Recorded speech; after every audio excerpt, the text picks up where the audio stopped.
Today's guest spent 27 consecutive years in prison after being convicted of numerous armed robberies in North Florida in 1979 and 1980. However, before we introduce today's guest, please welcome my good friend and co-host of this show, Andy Korge. Andy, welcome. Well, thanks, Chris. Thanks for having me. I'm real excited about this new show, Men Going Home.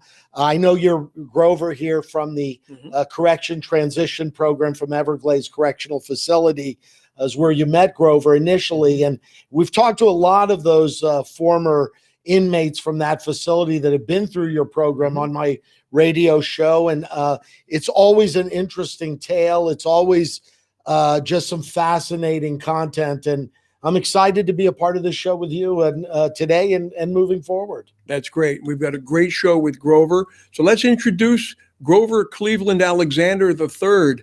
Grover was 33 years old when he was sentenced to life plus another 250 years for numerous armed robberies in North Florida during the late 70s and early 80s. Now, Grover actually served 27 years in prison because at that time, a life sentence meant 25 years mandatory incarceration, followed by the possibility of parole. After 27 years, Grover Cleveland Alexander was freed on parole, and today he is a wage-earning, tax-paying citizen of South Florida and a very respected volunteer for Dr. Regina Sheeran's Corrections Transition Program at Everglades Correctional Institution. Welcome to the show, Grover. Welcome. Yeah, glad to be here. Thank you. Now, Grover, you got to tell us how the name Grover Cleveland Alexander came about. Okay, my name is Grover Cleveland Alexander III. As you know, men like to name their sons after themselves. Okay. Now, take like right now with Trump. What's going on right now? Trump is very famous among certain people. I imagine that some people will put Trump's name on their offspring, children. on their children. Of course. Okay. I am Grover Cleveland III. My father is Grover Cleveland Jr. My grandfather is Grover Cleveland Sr. So I'm the third generation of that. During that time there, Grover Cleveland, the 22nd president, was very famous, right? And he didn't get reelected for be the 23rd president, but he was reelected for the 24th president. Right, so it can't be done, right? Yeah. It's what Trump is trying to do now. So actually, your grandfather was named after Grover Cleveland, the president, Grover Cleveland, and then your father was named after your grandfather, and you were named after your father. exactly. Very interesting. Right. That's how it runs. You have a famous president, right? So people name their offspring after important people. Just like right now, Trump is an important person. I'm not saying he's beloved by everybody, but he is very important in a sense. And I'm quite sure new babies coming in, but some kind of way, get that. Grover, you became a Muslim Yeah, back in the 1960s. You were drawn to the writings of Malcolm X. Talk about that. Well, during that time there in the 60s, when blacks were segregated from like in school, segregated like in certain jobs, even in the prison at that time, prisons were segregated with that. And at that time there, blacks really didn't have a didn't have a voice. But you had Marcus, you had Martin Luther King. You had certain other people. You had different, religious people, but not. But the person who always spoke out the most was Malcolm X. And during that time, I was in my young teens, and just to listen to what Malcolm had said. Malcolm had been in prison, yes, and came out, right? And what was really attractive about Malcolm was his ability to speak with authority. And during that time there was no such thing as what you had, the Black Panthers, you had the different you had Marvin Scarby, yeah, different black, leaders, but nobody seemed to attract the low class in the masculine amount of blacks that was running around there. And then you had Malcolm. But now your father was also a Muslim, but from a different generation, correct? On my father's side of the family, that you have, you could call your, not your pedigree, that's an animal, but you have your, call it when you have your ancestry. You're right. Well, my ancestry on my father's side, on my grandfather's side, go all the way back to the Moors in the southern part of Spain. Okay.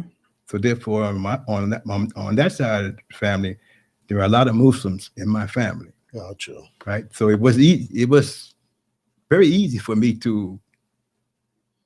See, I don't know much about the Muslim faith other than what you've talked to me about. How do Muslims look on crime? Are you violating some basic fundamentals? Yeah, okay. Yes. For the crime.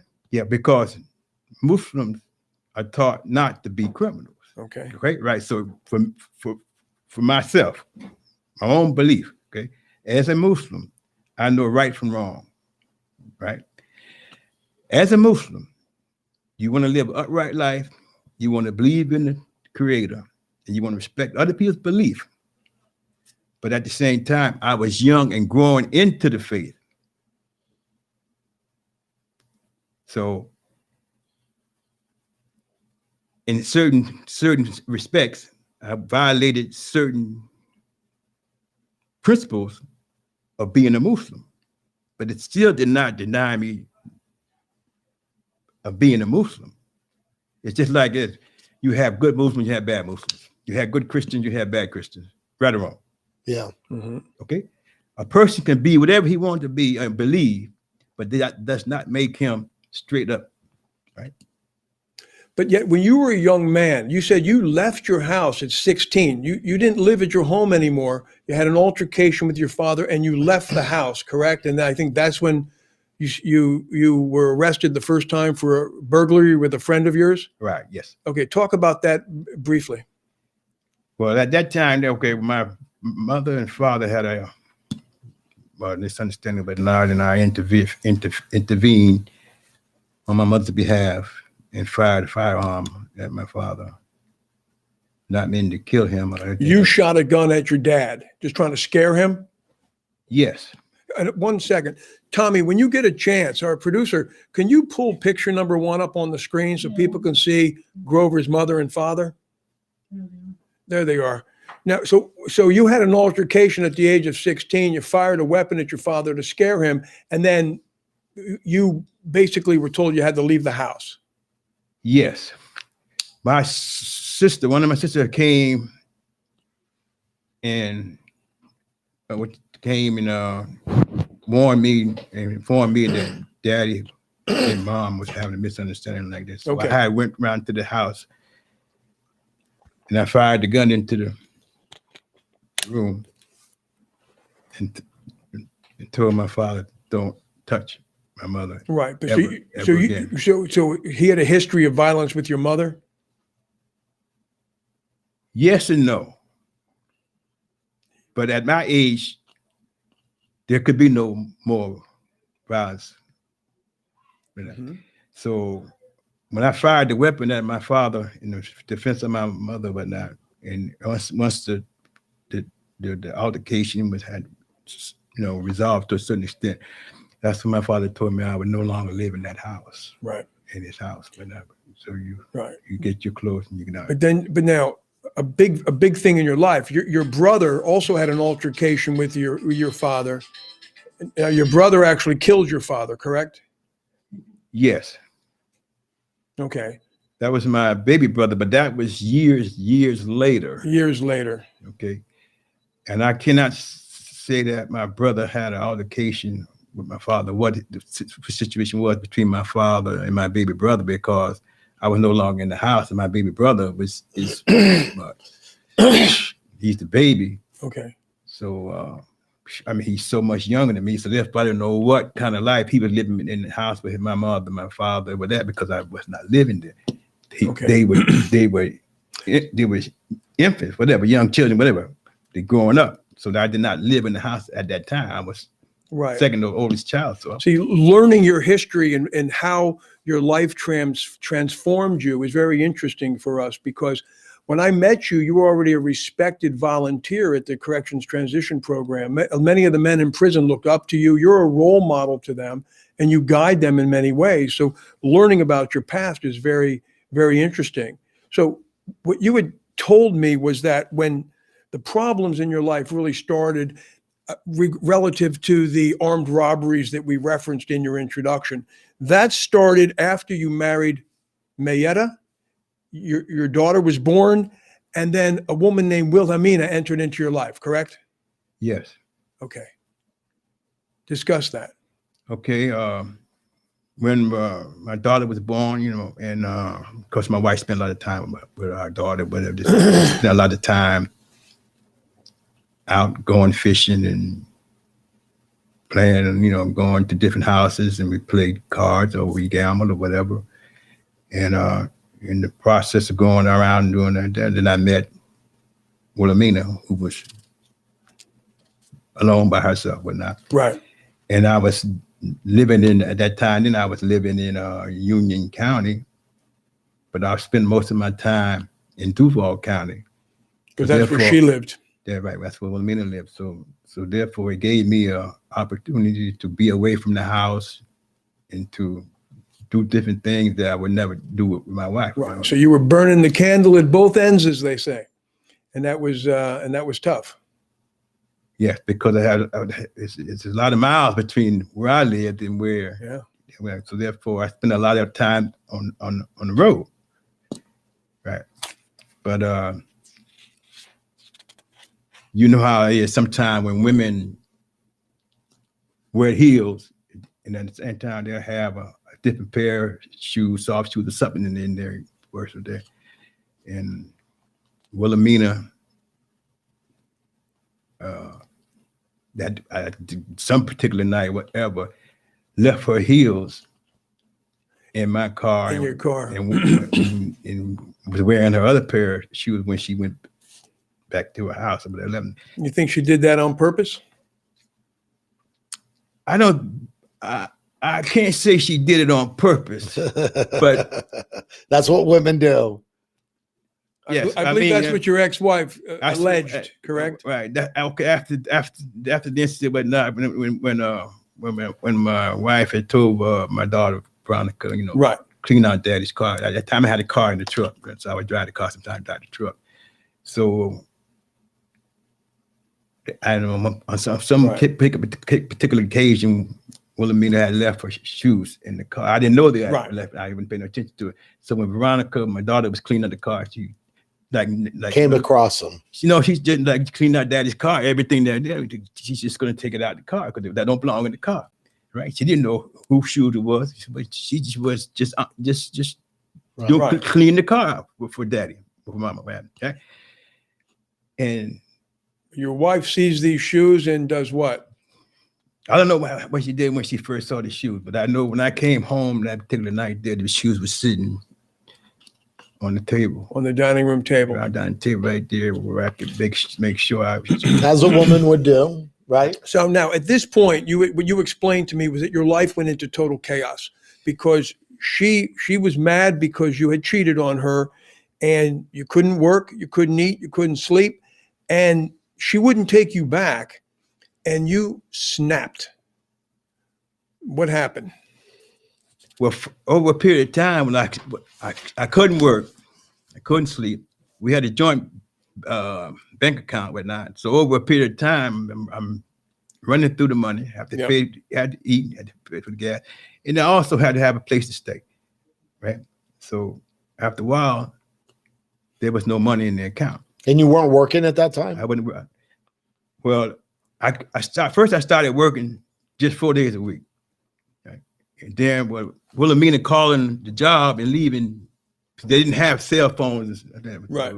Leaving notes there by this clerk, Janice, for when I come in from work.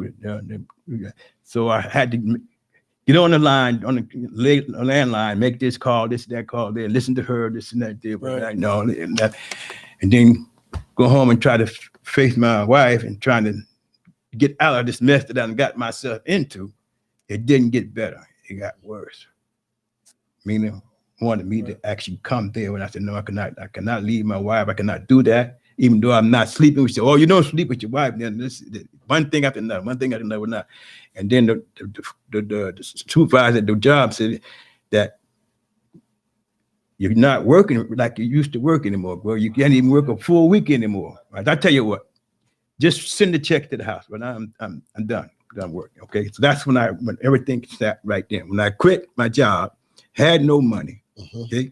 Had to have some kind of way to survive. I couldn't sleep with my wife, couldn't stay there, couldn't stay anywhere in the world I could go there and live in Wilhelmina's apartment.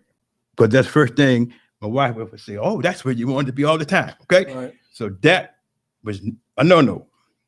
And Wilhelmina did not like that. So since you were breaking up with your wife, there's no reason why you cannot live with me. I think. Right. So as Dr. Sheeran says, most of the men who end up in prison are there because of bad choices and bad decisions. And your decision was to rob a Sears Roebuck in the 1970s. Well, right. It was my decision at that time. I needed money, but from dealing with Sears and Roebuck, whatnot, I know cash checks there and stuff there. I know they have safe there, whatnot. So one night I just snapped, right? And that was my first robbery. A couple like $6,000-7,000 or something like that. A bunch of checks and whatnot. And so take us through that, kind of quickly. No mask. You didn't wear a mask. There's no cameras. You walk in with a loaded weapon, and you said, "Give me your money." I walked in with a .38 revolver. In the newspaper, pulled up in the newspaper, just carried the newspaper, and went back to where they fill out the checks and went to the clerk there, the mail clerk there, whatnot, and told him I wanted to write some checks for none, and then we need to go to the office right there.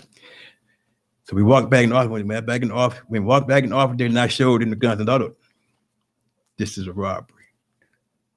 Open that safe. I want all that money out the safe. It's not yours. Don't try to be the hero. And don't even run, make no noise with nothing. Okay? He did exactly what I said. I said, now get back over there and sit down and close the door. And I walked out nonchalantly, just like nothing had happened. Walked through the mall, right? And got in my vehicle the first time. That's how easy it was the first time. And you got $6,000 to $7,000 in that robbery, which I believe was your biggest robbery, correct? In terms of money? No. I thought you said that was the robbery. That was the first one, right? But I've had a lot of. Okay. I had got to the point where I needed at least $2,000 or $3,000 all the time. I need to have that kind of much money in my pocket to live. So sometimes I would, even though if I had got maybe $1,000, but not, if it wasn't enough, I would rob another place. It was a Pizza Hut. Not well, Pizza Hut, but they would be open and they would be counting the money or whatnot. So I knew I had money there too. And but restaurants, I don't know. It's like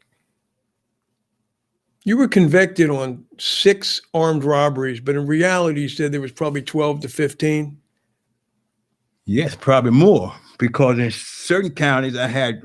If I didn't get at least $1,500 or $2,000 in a robbery, I would go rob another place to make up the quota. How long did this last? Over from 79 to 80 or 10, year and 12 a half? months, 13 months, somewhere right in there, right? About a year.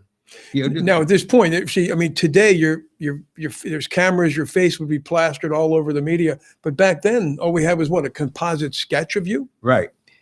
So, but I mean, I never wore a mask, never covered the face. I never robbed anybody, took their watches or their jewelry or anything. I said, no, I'm not. This is company money. It's not your money. No, don't risk your life. And you never wore a mask or anything like that? No. No, Wow, times have changed. I mean, imagine today. I know. No, you don't worry about the mirrors There's and cameras. Cameras everywhere. Nothing. Yeah. Right. And that's like, All right. Now you've done all these robberies for a year and a half. They're on the lookout for this African-American guy that's robbing places. Now you're coming home for Wilhelmina's in the middle of the night. I'm coming through Green Cove Springs. What happened? Police officer. Police stopped yeah. me. Right. I'm the tag on my car from Alachua County. That's not gang. That's Gainesville, right? I'm coming through Green Cove Spring. That's another county. He stopped me. He seen the tag, and he stopped me, and he seen the face, and asked me, certain questions. Whatnot. Then he asked me, "You mind stepping out of the car?"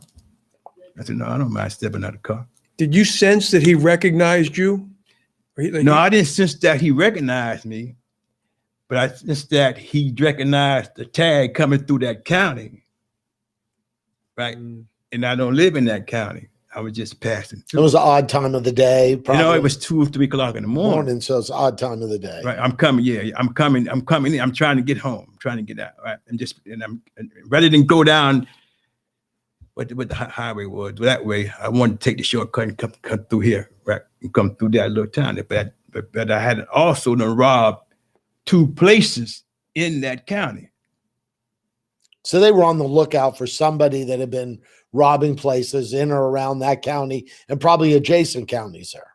Right. I mean, there North Carolina when you had Lake City, Putman, Alachua.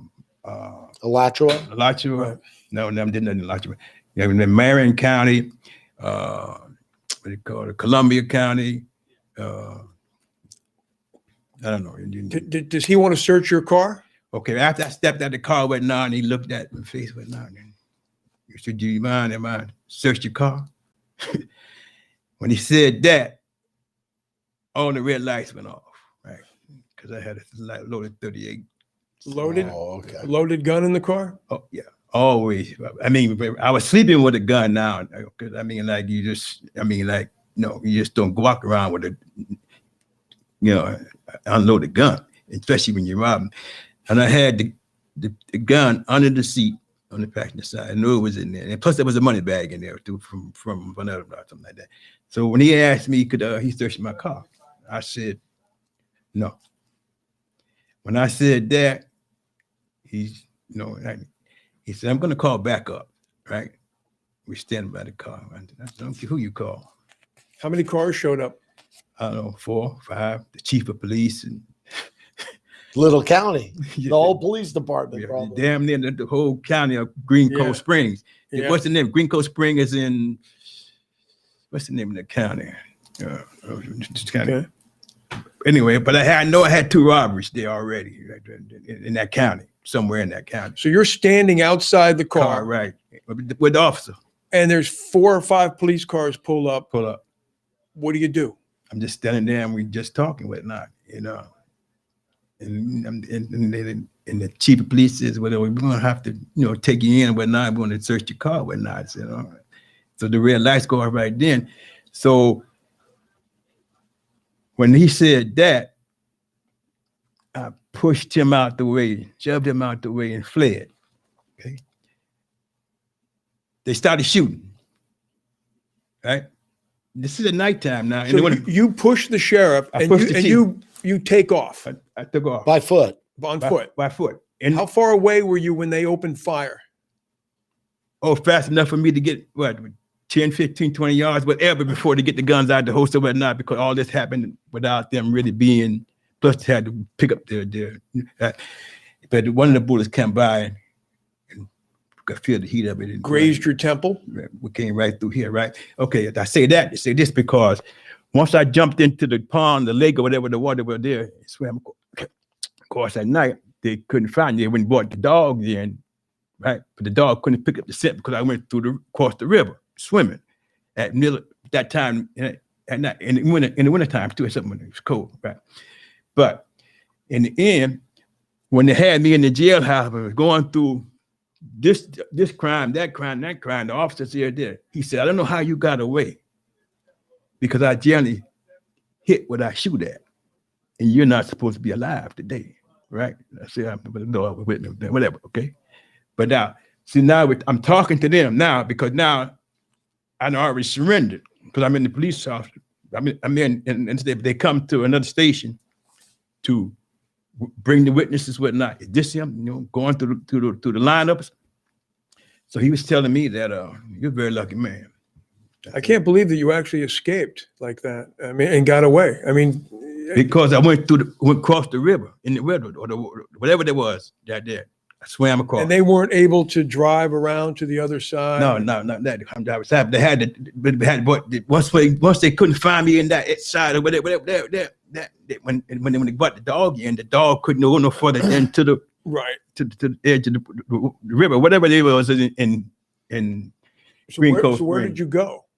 Across? So now you're over on the other side. Where'd you go? Because you left your car. The car is registered under your name. Right.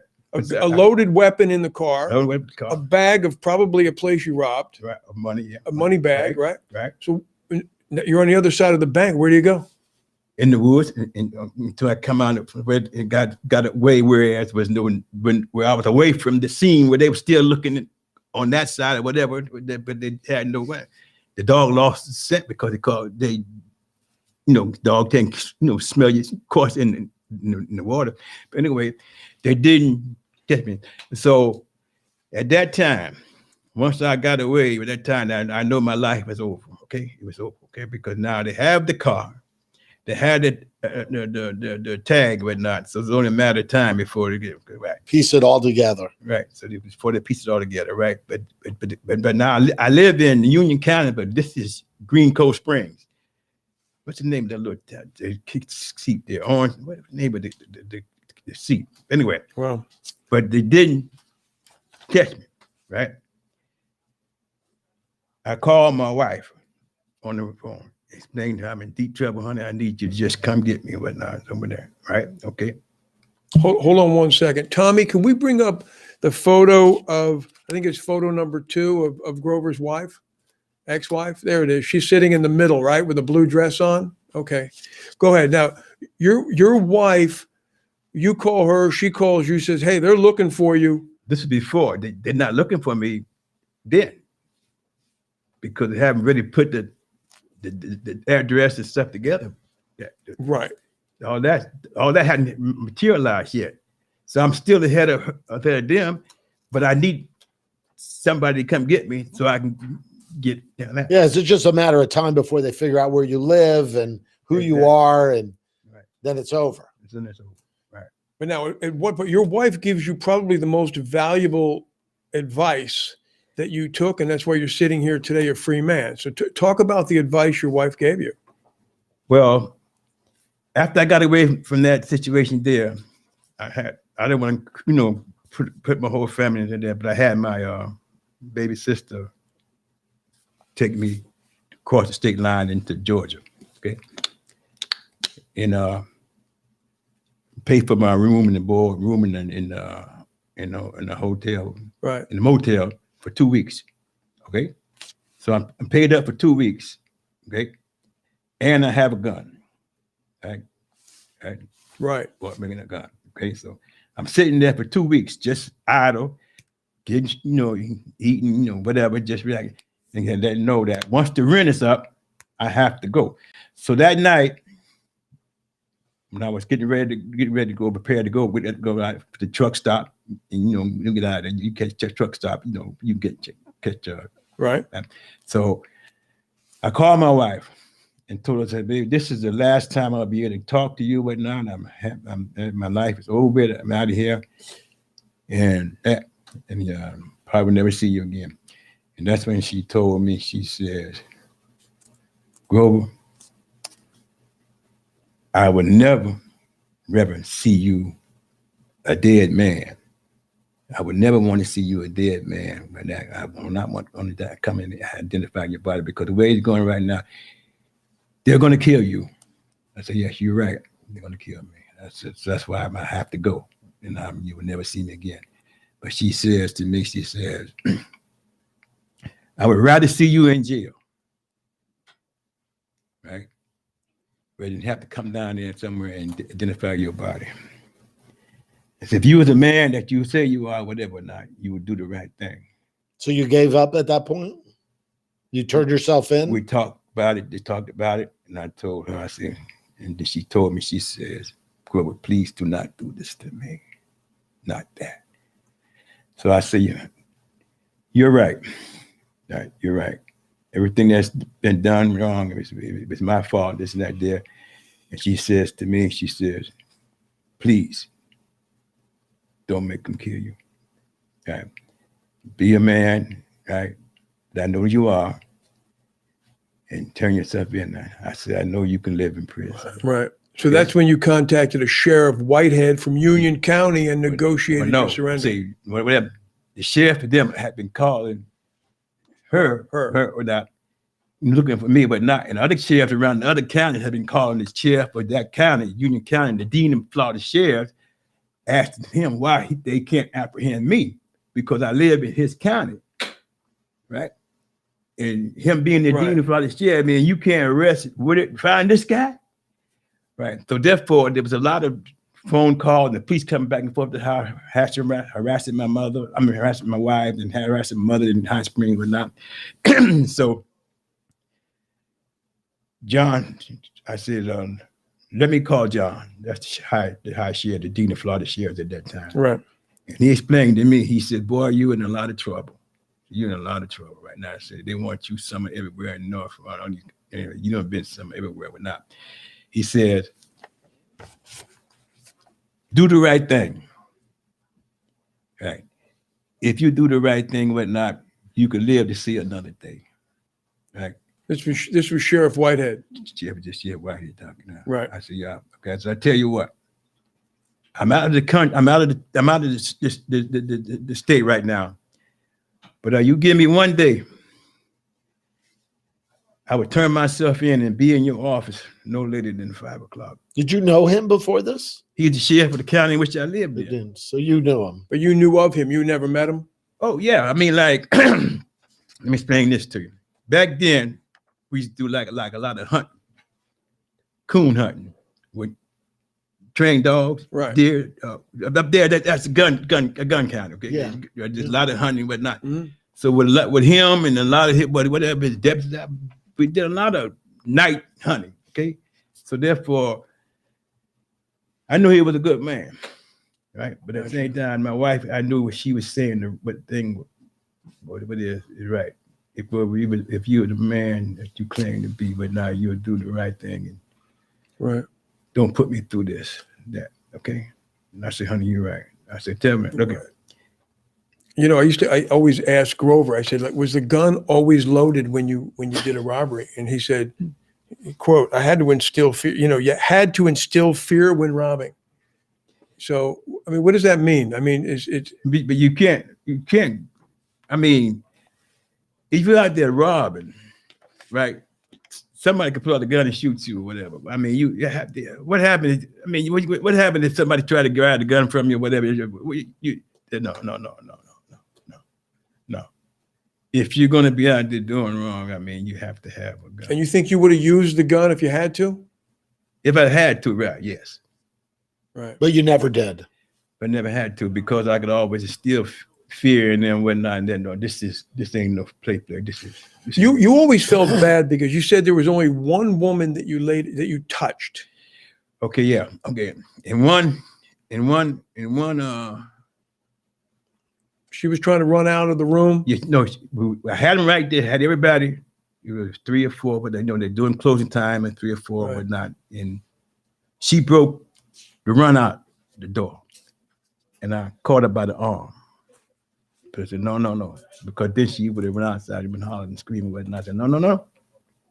I won't harm you. I won't hurt you. But you cannot go out there and come back in. So, I mean, I never. When you're committing a crime, it's curious to me. You just said you want to instill fear in the person. Was it your demeanor? Was it because you never fired the gun? I mean, that would obviously instill fear. Okay. Look at me. Right. If I walk into the place with none and look,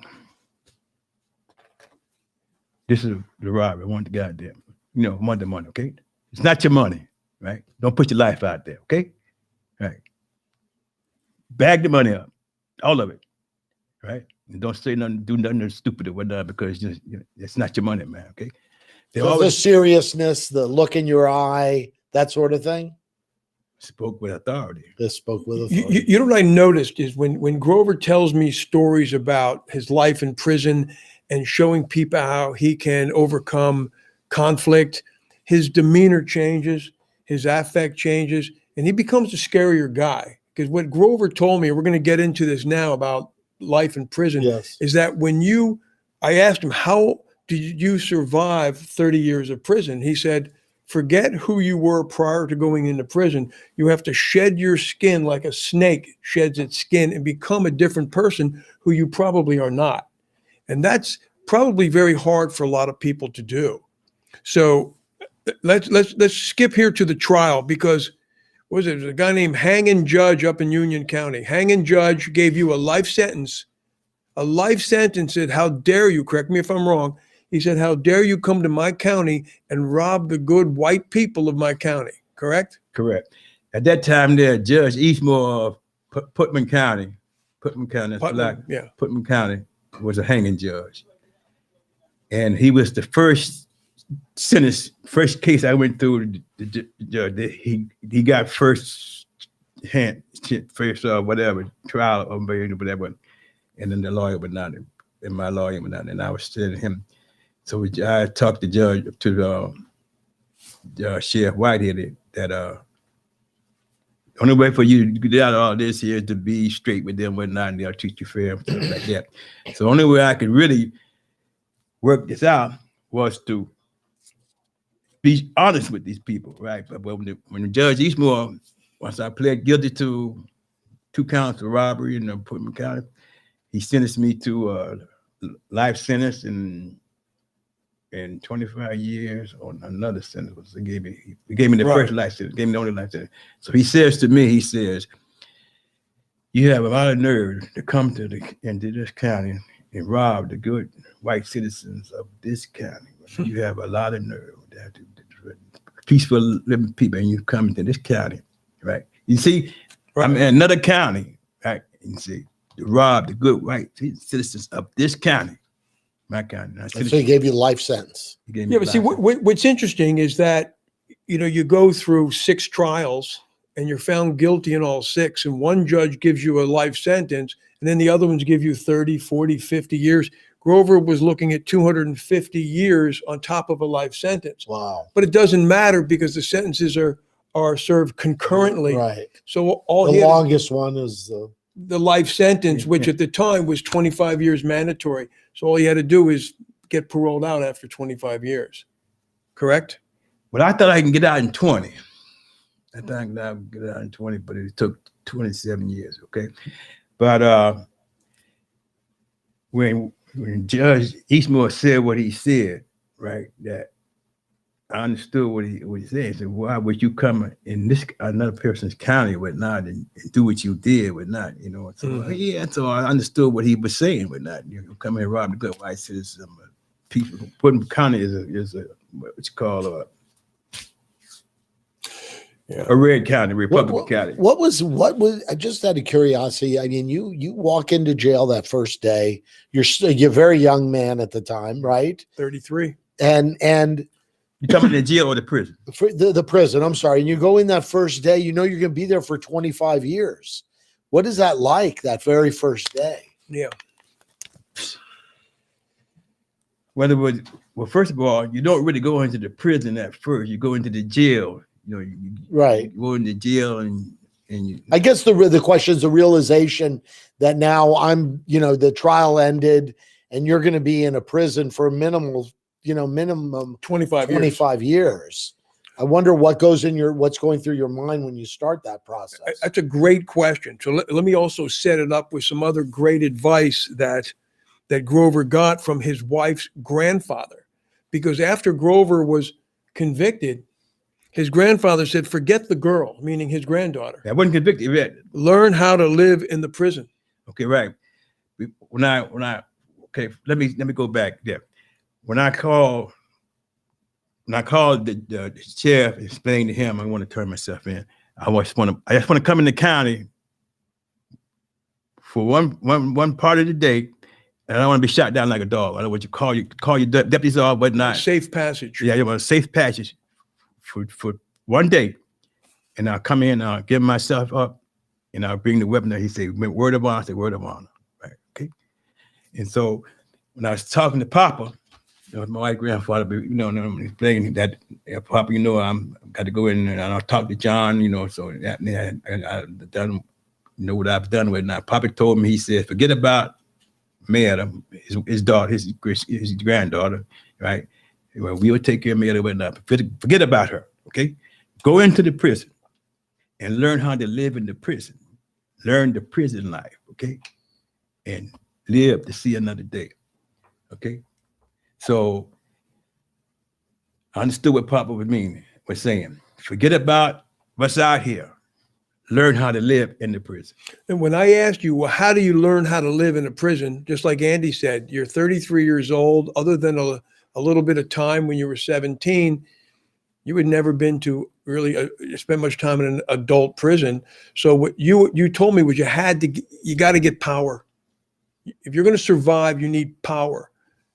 Tell us how you get power in a prison like the two you were in. You were in the two toughest prisons in the state of Florida. You were at Florida State Prison in Stark, and you were at Union Correctional Institution in Rayford. In Rayford. You were at both of them for 25 years. How do you get power at the age of 33? Well, first of all, you have to understand who runs the prison. Is it the wardens, the chief of the prison, or is it a certain captain running the prison? All right. Well, you have to learn prison rules and do's and don'ts, whatnot, and what is permissible and what is not permissible. Right. And now you have to realize also there's little cliques and little gangs in there, and there's also contraband. Okay. You can't have a bunch of people locked up in the prison system like that there and don't have any kind of what's called release. Like right now, in general, what's going on in the world today, the whole world is like on some kind of release or whatever it's doing. Okay, right. I mean, but so now in the prison, you got guys getting confined with this and that for years, whatever. Right. So there has to be some water to open the floodgates of heaven, let something happen. Right? So therefore, then you start learning how to organize. And you become, like right now, football season is in, whatnot. So that's out of gambling, there's betting. Then there's always going to be a certain amount of alcohol made or come in. So you're saying they allow alcohol and drugs at a certain level? To a certain level and a certain amount of people. It can't be just out in the open. It can't be just exposed. It can't be walking around like crazy people, but not. It has to be some kind of organization in there. Yeah, true. Wow. Yeah. Now, when you talk about power, you said you must be able in prison to show how to settle grievances. Take us through a grievance you had to settle, and how did you settle it? Okay. Like I had the position where I had control of the front gate. Okay. So I'm able to do things. Contraband, green money, so much, 10% off the top or whatever we're doing to them. So I'm able to do certain things because of the position I'm in. Keep my mouth shut, mind my own business, do not steal, take nothing, do everybody, but I don't do anything out of myself. So this guy comes up there and whatnot, he throws green bill on the floor whatnot and tells my friend, give me some of that, and I say, throw that back out there. Nothing comes in and out of the cell, man. There's nothing. You know that, right? So later on the next day, whatever, Sunday or whatever, this guy hits my buddy, whatever. Then I went out and told him and say, tell so-and-so that, talk about me, right? So the next day, his main man comes to me and said, do you know what happened in the dining hall the other day? I said, I have no idea what happened. He told me what happened. So I said, go down there and tell my buddy to come here or whatnot. I said, what happened in the dining hall the other day? He said, yeah, so-and-so came and punched me in the side that day and told me, said, yeah, tell that so-and-so me that. So I said, so why didn't you tell me? So he said, I didn't want you to kill him. I said, no, I'm going to kill him. But there's certain things and I had respect in the prison. I have to address this foul here because otherwise they would not have respect for me. See? So I have to address this. So I address that. I go to the freedman law. I say, this guy and I had a beef. We need to settle it right now. This is how the old person was. It's all right. You got 10, 15 minutes that day. And when I say break it up, that's it. Okay. Right. So we go down there on the bottom floor, but not, you know, like that, square off. And we get ready to go down there and get patted down. The dude sucker punches me while I got my hand again. Right. Okay. Sucker punch me. Right. So I said, that's all you got? You don't have enough. But see, he's already wrong. He got fear and he's already wrong because he knows right now I'm not going to accept it. Right. So we got in and I first I told him to pick him up and throw him and hit it. But the other guy, his home little click thing said, no, you can't do it like that. You got to just straight up out. No problem. I want to break his neck, but legally. Right. So anyway, so after that, when he says to me, he says, you borrowed from the gym, you saw in the gym, it's on this and that there. I said, okay, no problem. And then he mentioned something else about my buddy there, right? So I says to him, I thought it was just about the dope or the drugs, man, and the money and whatnot. I didn't know it was about my friend here. But I tell you what, if somebody mentioned his name to me or whatever again, I'll break in there. How about that? And as far as the gym, no problem. This is my prison. I can go anywhere. The administration knows who the top dog in this prison, okay? Top dog to the point where they would bring in elected officials to interview you about how to keep order in the prison, correct? From the Gainesville law enforcement in Gainesville, Yeah. bring in politicians from Tallahassee, but not, lawyers and senators, whatever, not come in and want to understand how the prison is being maintained without the killings, without the rapes, and I mean, how is the power structure? So they called me out and they said, well, we want you to talk to these people there and explain certain things to them. We know you're one of these essential convicts around here, whatnot, that can settle squawks and things like that, and you keep order whatnot, but they know how it works. So you were an enforcer in the prison, in essence. Not by physical force, but by right. Because I had the power to do things. I could go where they couldn't go. Well, you were a runner on death row at Union Correctional Institution, correct? Yes. So you were going to death row, and these guys needed access to the outside more than anybody, and they would pay you to get them things, correct? Okay, this is how it works. You have guys on death row, we're just waiting to die, whatever. Ted Bundy was at Union when you were there, correct? Ted Bundy was there, right? And, let's talk to him, but no, I mean, I never got in this case, but not, but he's just doing his time and like anybody else. But like this, they would need certain amount of drugs, right? Then they would need certain amount of cash money to do things, whatever. So therefore, I could have money sent with a car or write-in, or write out, whatever, mail in, mail out, whatever. Look, you send money here, okay? I would take 25% off the top, and you would get that money, the cash money, whatever. That's why you can't have a prison and there's no money in the prison. Right. It doesn't work like that. Green money is contraband, true enough, right? But green money is also life, blood, power. So I would have money sent now, to get the money in here for doing what they need in there, because death row is kind of tight. See, when I go into the death row visiting part, right? I mean, like other guys know, man, there's Al, man. I mean, like They know what I could do and what I cannot do. You know, I was. Grover and I have done a number of conferences, in Orlando, Miami, where they bring in students of criminal justice. And I'm the moderator for those conferences, and we've done them in Coral Gables.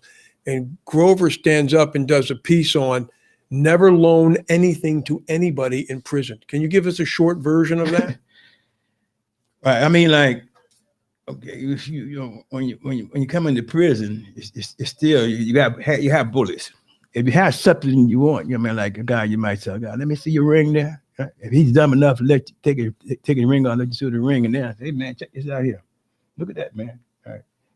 Then it's going down the line somewhere, right? When he gets by to ask about the ring, I say, "Hey, who got the ring, man?" Right. It's gone. Okay. Right. So now I might be able to get it back for you, man. From you, I might be able to get it back for you. It depends on how, I don't know. You would probably have to pay for it. I don't know, but that's on you, man. I mean, like, but see, that's stay out of prison. That's what you do with new cops first coming in, right? People who don't know the ropes and stuff like that have to learn how to live in prison. Right. See? So you spent 27 years behind bars, right? Right. What was the first day out like? The first day out? Okay, first of all, my first day out would have been December 26, 2007. Mm-hmm. Okay, that would have been my first day out, the day after Christmas. Okay, but they wouldn't let me out. For Christmas? The day after Christmas. They lost his paperwork. They told him he was being released, and then they lost your paperwork, correct? Right. They didn't lose the paperwork. Most people's on vacation on the Christmas holiday, right? The day after Christmas, right? Right. Yes. But the teller hadn't already sent word that I'm to be released on December 26, 2007. Okay. When December 26 came, 2007, they couldn't get the count clear. They were one over. Right. And I'm up front going up to the classification officer and telling them, look, I'm supposed to be released today.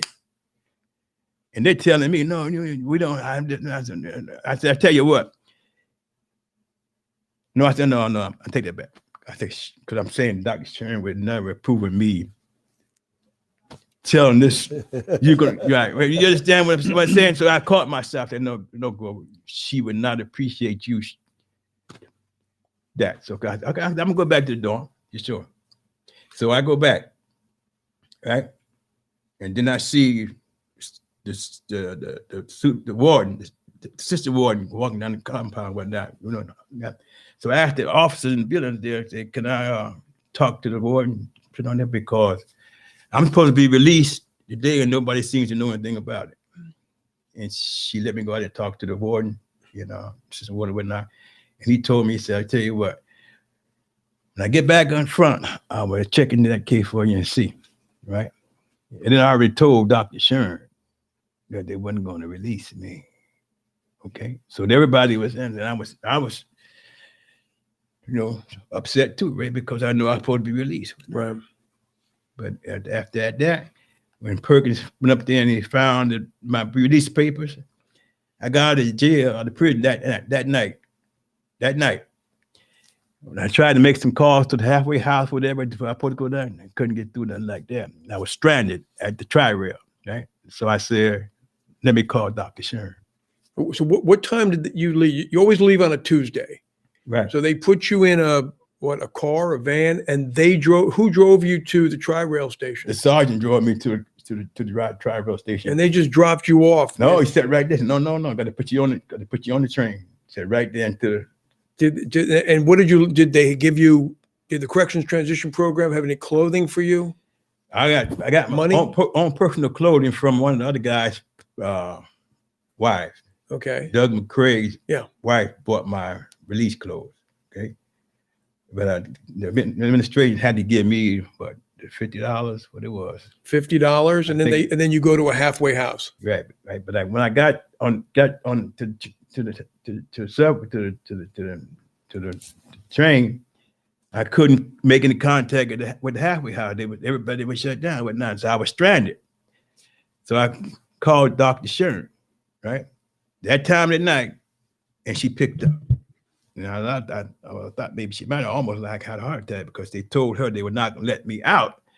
And she was surprised that I was out. And I said, no, doc, I didn't escape. She thought you busted out. Yeah. Tommy, can you pull up picture number 3, please? Because we're going to show you a picture of Grover when he was in prison with Dr. Sheeran. I believe there's Grover on the right and Dr. Sheeran in the middle. Now, Grover, they just one night told you from Union or Rayford, they shipped you down to Everglades Correctional Institution and didn't even tell you that you were going until the night before. Now you meet Dr. Sheeran and you realize, wow, at the Everglades Correctional Institution is the Corrections Transition Program. I may be getting out of here after 27 years. It just dawned on you that this little woman, she held the key to a certain extent, correct? Correct. When they knocked on my door at 12:30 that night, when the midnight shift changed, they knocked on the door and told me to pack it up, bag and baggage. Alexander, they're shipping you out. I said, shipping me out? I didn't ask you to go nowhere. Right. But no, but you being shipped out, you're going out, man. I said, well, where am I going? He said, I'm not supposed to tell you, but they say you're going to Everglades. I said, Everglades? Where's that at? Never been to Everglades. I said, I don't know where it's at either, but that's where you're going. Okay, so I tell you what, I need to get out and give away some things, but not pick some things because I have that and that. Because you got money out, you got this and that. Right, you said a bunch of people owed you thousands of dollars. Well, they owe me $1,000, but they owe me some money and stuff like that, right? Because I got people doing things, stuff like that. But now I'm gonna lose this because now I'm being shipped out and I can't really do anything. So it was a financial loss in a sense. Right, but it was a total surprise. I had no idea that I was going to be transferred. Right, and I didn't know how. I never really knew about Everglades or heard anything about Everglades, so it was a total surprise to me. Well, interesting story, right? Yeah. What was your first impression of Dr. Sheeran when you met her? When I first met Dr. Sheeran, I watched and listened to the little old lady talk. But not, and I was saying to myself, okay, who she thinks she is. But I mean, that's just a little lady. I mean, like, yeah. And then, when I was sitting down at the table, she came down and sit down at the table, and and she put a little chapstick on or something on her lip. And I said, and you came? Why you came to sit at my table? Only reason why you came to sit at my table because nobody else is going to come to sit at this table. They're not going to sit at my table. So when I came there to Everglades, I still had my, what you call it? Reputation? Right. I still had my no touch, right? Not to be messed with, okay? So I still had that because he just come, that's Alexander, so my reputation goes all over that. So I said, the only reason why you're sitting here because you can eat here in peace. They ain't finna come sit here. Now this table, right? I mean, that's how I was. I mean, like I just didn't have that, because I still had that. I had money, I had power, and that go with what happened today when I went back to court. I went back to court one time for Marion County to do 2 robbery cases on the thing, right? And then when I come back with not, they wanted they transferred me to. From the East Unit, they transferred me to Everglades. Okay. Right. They transferred me to Everglades. And the first day I got to Everglades, right, I really didn't want to be there. And they gave me an assignment. And I'm walking down the sidewalk, and 4 or 5 convicts there whatnot point me. I said, "You are Alexander, aren't you?" I said, "Yeah, what's it to you?" Good night. He said, well, tell you what, you're not going to run anything here, right? So that's the kind of welcome I got at a brand new prison. I said, I tell you what, I don't want to be here, and I'm not going to be here, and I appreciate it if you get the so-and-so out of my way, okay? So I knew it was too dangerous for me to live there in the open dorm, live there like this, everybody's sleeping, but no. So I'm not staying here. And the word would go from one facility Your to reputation goes wherever you go, right? within the facilities. Well, because men get transferred all over the state. And then they're talking to Right. people within the facility, so they know. You already knew. Right. It's amazing how many people at Everglades, serve time with a guy, all over the place. So they kind of all know each other already. I don't want to jump forward, but there is one thing I'm very curious about. You went away 27 years. You had your wife that you obviously regret what had happened, and then obviously a young daughter at that time. Are they still in your life today? Yes, I was with my daughter's birthday and my grandson's birthday, and the wife was there too. So they were waiting for you kind of when you came out, or? No, not really waiting, because when I came out, I never really left South Florida. Right. They're in North Florida. Okay. So I never left, because when I got the job down here, all the anchors was here. So my wife we had divorced, so there wasn't no, and we were still, in communication. My daughter was doing good. My daughter was in the Army, coming on. My daughter has a master's degree. And so, everything was fine. My daughter's married. So everything was fine, but I was down here, and I'm still down here. Okay. But so your ex-wife, she raised your daughter, and she's in the military, got a master's degree. my daughter, yes. Wow, that's Well, nice. she's out now. Veronica's out now. She must have done a great job, your ex-wife. Oh yeah, she did a great job. Great woman, man. Well, Grover, talk about your life today, before we conclude today's show, because you are, we'll get into your job in a second, but you're also with the Corrections Transition Program. You're a moderator and counselor. So here you've spent 27 years in prison, and now you're out and you're one of the most respected advisors at the Corrections Transition Program. Dr. Sheeran thinks the world of you, and you help these men every Tuesday night at the prison. You guide them. So I know we haven't been there in a while because of COVID, but every Tuesday night I'm there, you're there, you grill the men. What is it that you do at the Corrections Transition Program on Tuesday nights? How do you help these men now? Well, first of all, we have an understanding among us that whatever they're going through, I already been through. Okay, I already been through, and what you see now is me. Okay, I've done 27 years. Okay, like there was a time when I thought I would never get out of prison. I say, but coming here and listening to this lady, okay, who has the key to your society, your freedom. Right? If you just go along with the program and do what you're supposed to do, you will get out of here. When I first came here, I didn't think I could get out. And right there, I didn't know why they sent me here. But ever since then, to get back to the program, to respect Dr. Sherman, but not realize that even a convict like me, like guys said, man, and I went down there, man, they had Alexander down there doing this and doing that there, which was kind of because they figured out, man. What is the purpose when you have the men stand up in front of 100 other men and you grill them and you ask them questions and you put them on the spot? What is the purpose of all that? We get them to come out and remember what they have done, where they are now, where you can go if you participate in the program and become the new person.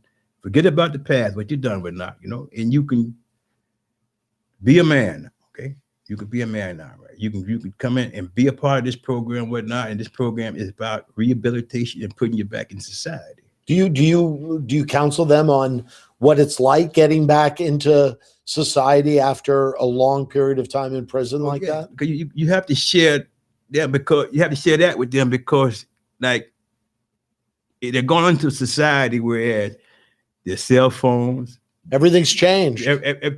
Everything has changed. Even when I first got out, I couldn't use a cell phone and this and that. It just something. But now the world is there's cameras everywhere, man. Okay, right. And the world is very fast now.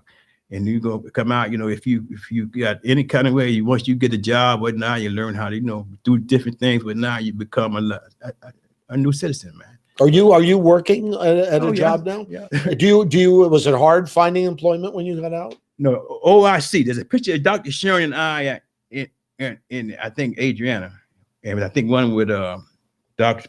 Sharon's friend or the name is Dolly. Occupation Industrial Center. Okay, right. It's in partnering with what you call it, Workforce One. Okay, I went through that program. They grill you and learn what your skills are, this and that, there, and they have a different organization jobs, what you call companies, whatnot, that are waiting for people who have certain skills or whatnot, and then they bring you in, they test you and give you practice on certain jobs, whatnot, to learn that. Okay, so there's one, my what you call your code, what you call your worker, your No. Like a laborer or something? No, I'm talking about your supervisor. Right. Guided me to this job that I have now. Okay, I work for Southeast ID, which is underwritten by Plasco. Right. You make ID card. You laminate ID cards. Laminate, die cut. Tommy, can you bring up picture number 4? That's our last picture we have.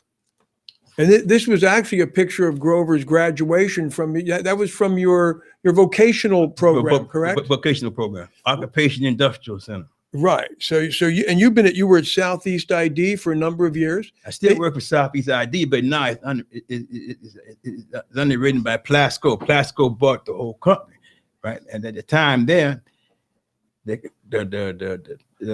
big guy, the boss at Plasco, wanted me to come there and asked me if I would relocate to move closer there to be there. Right. So therefore, I did everything. So therefore, I'm still there.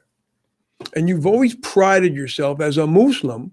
You work for a Jewish family that owns this business, correct? Mm-hmm. Correct. You've always prided yourself on that, and it's always been a very, very admirable thing that ever since you were paroled, you've worked at Southeast ID and now Plasco ID. Right. Now, any last questions before we wrap it up? No, I mean, it's just interesting, the whole arc of your story, you know, and it's impressive that you're involved in the transition program, corrections transition program, the way you are. I mean, it must have had a really big impact, obviously, in you know, sort of rehabilitating your life, I guess, right? Exactly, because when you live in prison for so many years and whatnot, and you say, well, is it ever going to happen? Is it ever going to be? Or just that, and the door open, and you meet good people, whatnot, and you just become a different person. You know what I mean? Like, I couldn't just quit because I'm too valuable right now, because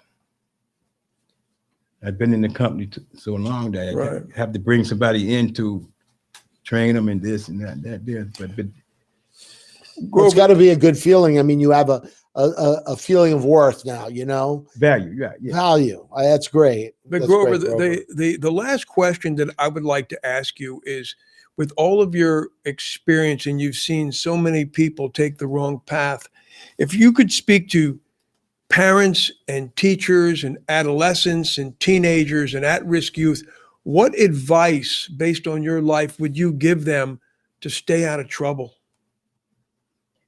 Well, first of all, respect your parents. Respect your parents. If they love you, which they do, they're going to give you good guidance, but not. And you have to be obedient, and you must what's called go through your school classes. You know, you must go through your education to get some kind of skill, right? Get something you love, and then that you enjoy, and that then make you a nice living, right? And yeah, well said. Yeah. Stay in school. Stay in school. Well, I don't know about now, but with COVID, but yeah, you stay in school. Well, you got it, brother. You're not kidding. Well, that wraps up our first episode of Men Going Home. It's been an absolute pleasure with you guys. We hope that we can bring you a segment of society that very few people know about. And that's what drew me in 13 years ago. It's an aspect of society very few people know anything about. And we hope we brought you a little insight today. Thank you, Andy. It's always a pleasure. I look forward to next week. Thanks, Chris. Grover, thank you. Always a pleasure seeing you. Good pleasure seeing you too, man. And thank you for Thanks, tuning Grover. Nice meeting you, buddy. And thank you for tuning in to Men Going Home. Thank you.